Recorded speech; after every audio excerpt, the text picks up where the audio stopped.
یہ دیس ہے اندھے لوگوں کا، اے چاند یہاں نہ نکلا کر، یہاں الٹی گنگا بہتی ہے، اس دیس میں اندھے حاکم ہیں۔ ناظرین، یہ شعر کسی شاعر نے کیا خوب کہا ہے۔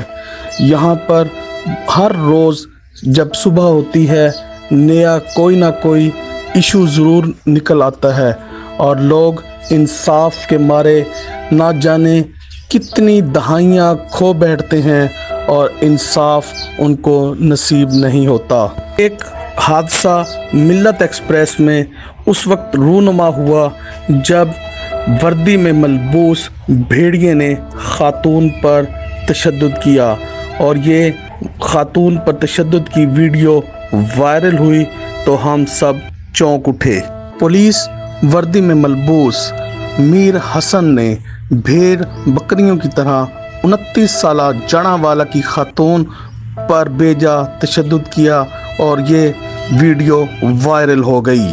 تو وائرل ہونے کے بعد ریلوے انتظامیہ خواب خرگوش سے جاگ اٹھی۔ ابتدائی رپورٹ بھی ریلوے حکام نے جاری کر دی، جس کے مطابق 29 سالہ ہوا کی بیٹیوں کو پاگل قرار دے دیا۔ ریلوے حکام کے مطابق 29 سالہ مریم، جس کا ذہنی توازن ٹھیک نہ تھا۔ جب یہ خبر اہل خانہ پر پہنچی تو گھر میں کوہرام مچ گیا، کیونکہ 29 سالہ مریم صحت مند، تندرست اور توانا تھی، کیونکہ وہ 5 سال سے بیوٹی پارلر کا کام کراچی میں سر انجام دے رہی تھی۔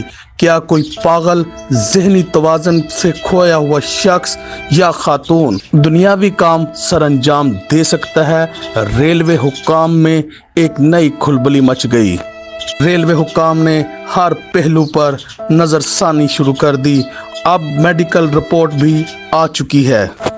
میڈیکل رپورٹ کے مطابق مریم کا میڈیکل احمد پور شرقیہ کے ہسپتال میں ہوا ہے، جس میں لکھا گیا ہے کہ سر پر چوٹیں آئی ہیں، چھاتی کی ہڈیاں ٹوٹی ہیں، پسلیوں میں بھی چوٹ ہے، اور خون بھی زیادہ بہا ہوا ہے۔ جسم کے مختلف حصوں پر تشدد کے 5 نشان بھی پائے گئے ہیں۔ سر کی ہڈی ٹکڑوں میں پائی گئی ہے اور دماغ بھی باہر نکلا ہوا ہے۔ لاش کئی حصوں میں تقسیم ہے۔ چہرے، گردن، چھاتی پر نیل کے نشان بھی پائے گئے ہیں۔ بایاں بازو، دائیں ٹانگ، ران، جسم کے مختلف حصے غائب ہیں۔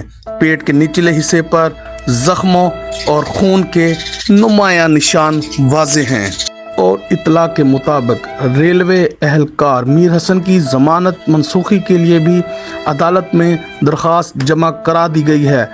ریلوے ذرائع کے مطابق میر حسن کو دوبارہ گرفتار نہیں کیا گیا، البتہ FIR میں 302 کی دفعات کو شامل کر لیا گیا ہے۔